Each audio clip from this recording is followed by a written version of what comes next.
Good evening, you beautiful people. We've just ended this year programs weekend with air, landed in the main house of the Forest Temple, and been in a long checkout to just see what's been alive this weekend, what happened. Done an appreciation round to see what do we appreciate from this weekend and this experience. So I'm landing in with you, very tired, but feeling alive in that tiredness and feeling such deep gratitude for the enormous amount of transformation happening here, and especially the culture that we build. There is something beautiful in that, and getting to see that through a group traveling with us during a whole year feels beautiful. Hej Kattis, fint att ha dig med. So it feels, I feel so rich getting to spend these weekends with the people attending the year program, and the dedication they do is amazing. And I feel so rich with being here with all of you, and you're so welcome to take your place in this circle and just let me know that you're here. Hi, Claudia. Beautiful. I love that we can do this together live during these hours. It feels amazing. Tack. Thank you so much for this weekend. Beautiful. And I love that these evening ceremonies has been a part of that weekend. To integrate that, it would have been easy to step into a story that I couldn't be here with all of you live streaming, because I had to hold the space for this weekend. But to see that they can merge and integrate, and I had the best of time sitting in the teepee reading for all of the people falling asleep and going to bed in there. It was so nice.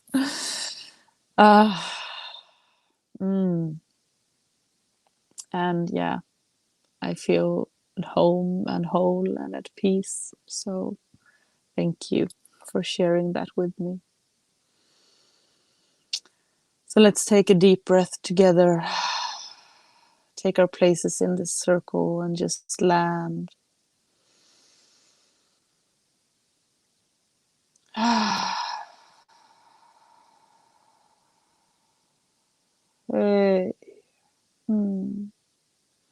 Land into the ending of this day, setting the vibration and the tone for the night and the dreams and what we want to process during the night, so we can wake up in a good place. Indigenous virtues, gratitude and generosity. Gratitude and generosity are similar virtues, but they differ in that gratitude is an internal characteristic and generosity is our external expression of our sense of gratitude. Basically, gratitude is how we feel, and generosity is how we express that feeling out in the world. I just have to say, I love the synchronicity of this so much, because the theme, the focus of this day, this end day of the air weekend, was gratitude. So we've done a huge gratitude ceremony. So just amazed by the world.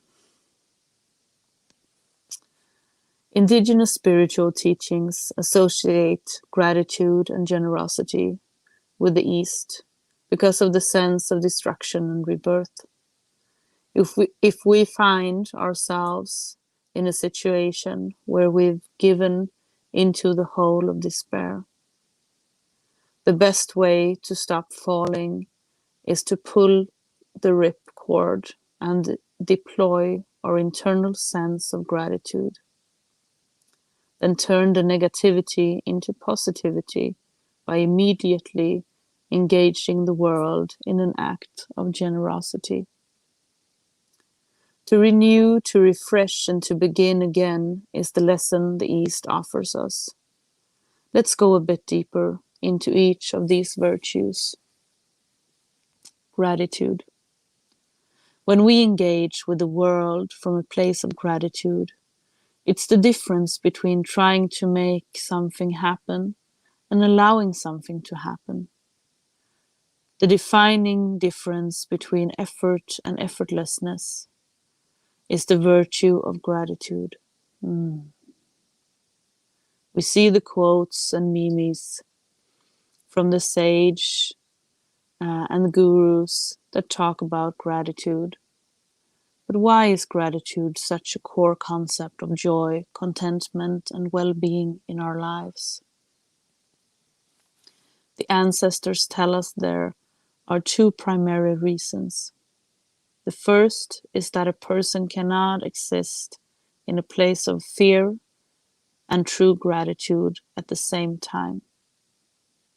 The second is that gratitude is the doorway to divine intuition, which allows us to be guided by our connection with the Creator. Gratitude moves stagnant energy when we're feeling stuck in life. The simple act of practicing gratitude disrupts negative thoughts and changes our mindset to see the world in a positive way. Not only are we more attractive to others when we live in gratitude, but the most ordinary things can become extraordinary, creating a fuller, more beautiful expression of our life. You've probably heard the old saying, things don't happen to us, they happen for us. Gratitude is the foundation of that adage. It means that our mindset has to be that the universe is generally conspiring and working in our favor. Frequently, when something that we perceive as bad happens to us, we let it affect us in a highly negative way. But if we interact with the world from a place of gratitude, when something happens that others may perceive as bad, we just see that experience as interesting. We are curious about why something happens the way it does, and in expressing that curiosity, we're actively seeking the part of the experience that we're grateful for. That experience was our destiny, part of the choice we made when we came into this life. Once we recognize the lesson, the natural laws of the universe will stop these types of experiences from happening. Generosity. In Native American culture, generosity is a way of life, built on a communal value of equality. But in cultures built on colonialism, equality is not a value. Instead, value is found in ownership, in the exploitation of resources for profit, in hoarding wealth, and in leveraging power over others. This has meant that in many parts of the world, generosity is seen not as a value, but as a sacrifice.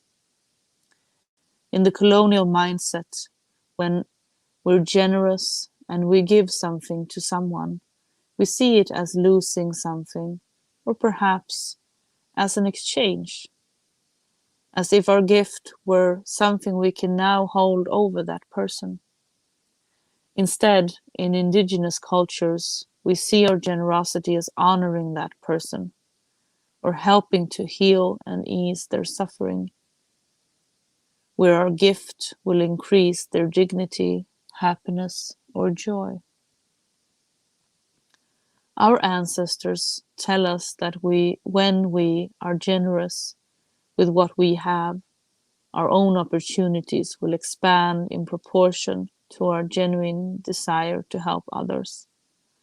The medicine we seek for ourselves can be recognized in our offerings to others.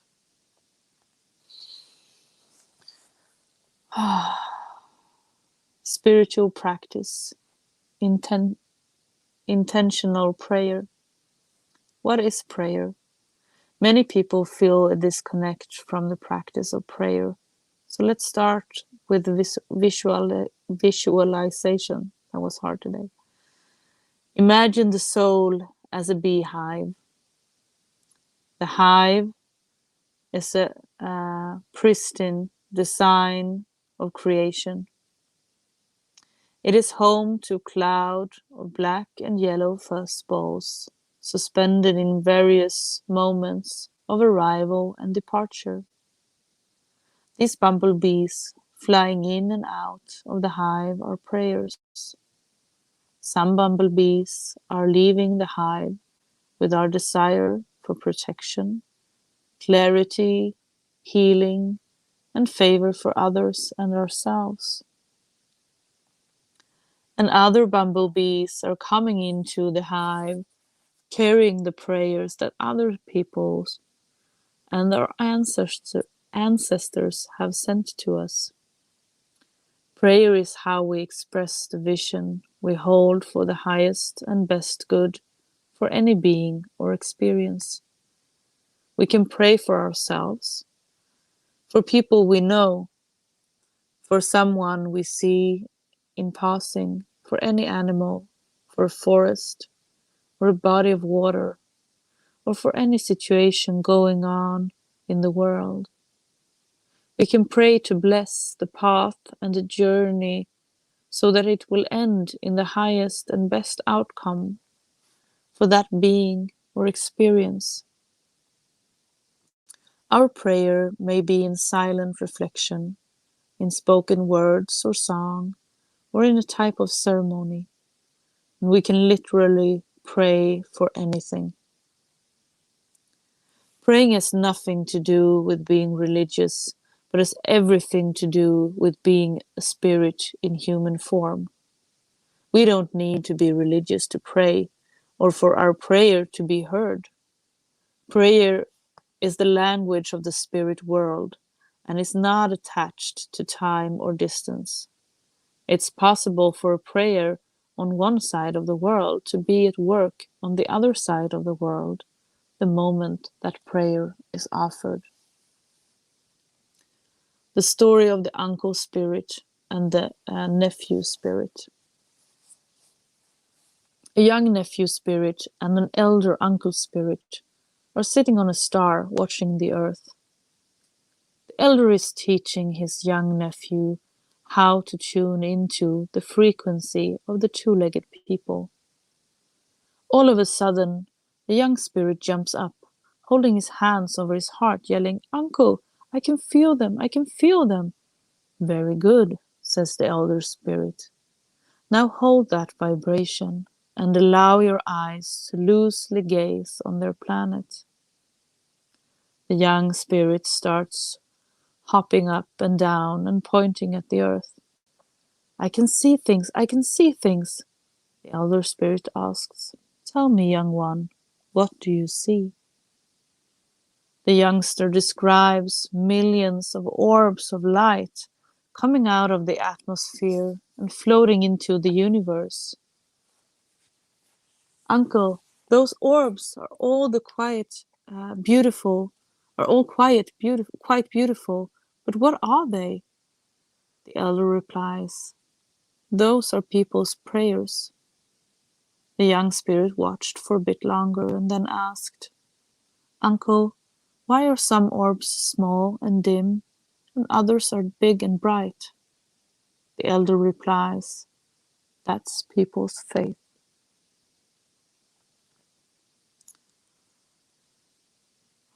Hau mitakaye ayasin.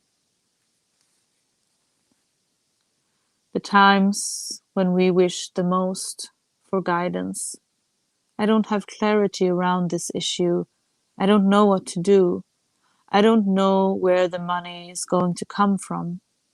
These are the times when we pray, when we had the whole thing, when we hand the whole thing over to the Creator. That surrender of prayer allows us to realize that we're a part of a natural system. And under that system, everything is going to be okay. Remember, the universe is for us. It allows you to realize that you can handle all that you are carrying. The path of self-actualization or a direct relationship with the Creator can be found through a prayer. There are many ways of conversing with the Creator, as it simply means communing and conversing with ourselves. Consider using intentional prayer to connect with the Creator. This is a simple and direct way to connect with the source of our spirituality.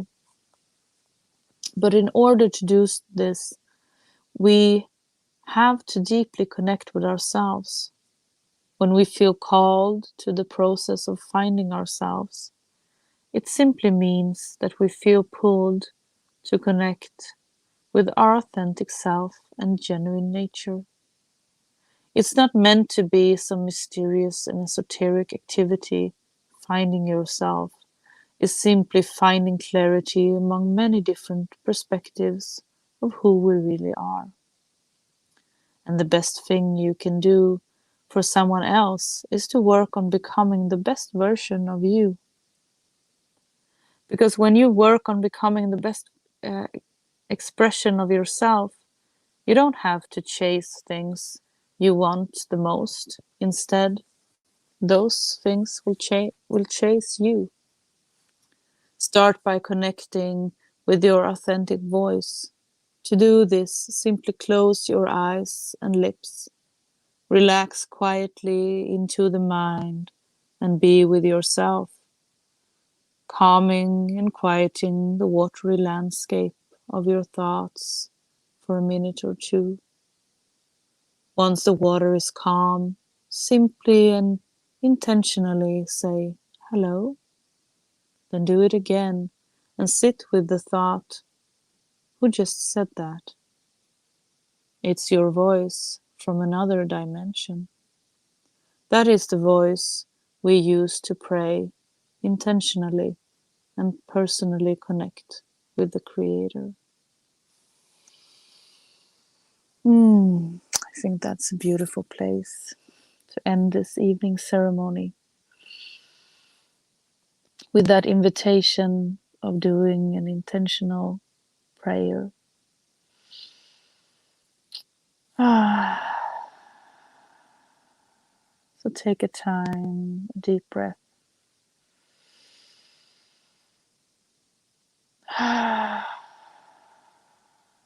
Move inside and pray for a minute, whatever is present with you right now.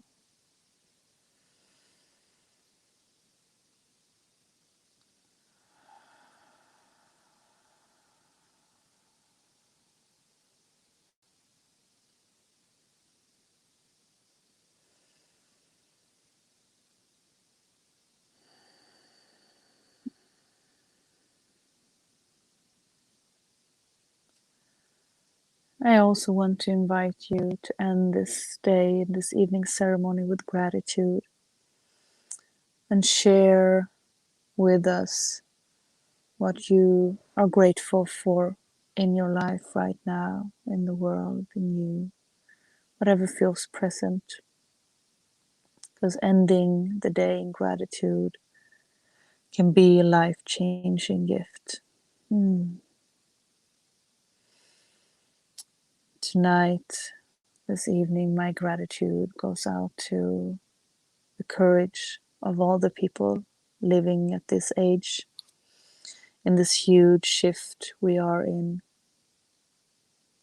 I feel so grateful for the strength to stand here right now, and for the courage to meet yourselves and to see through the old stories so that we can create new ones. Mm.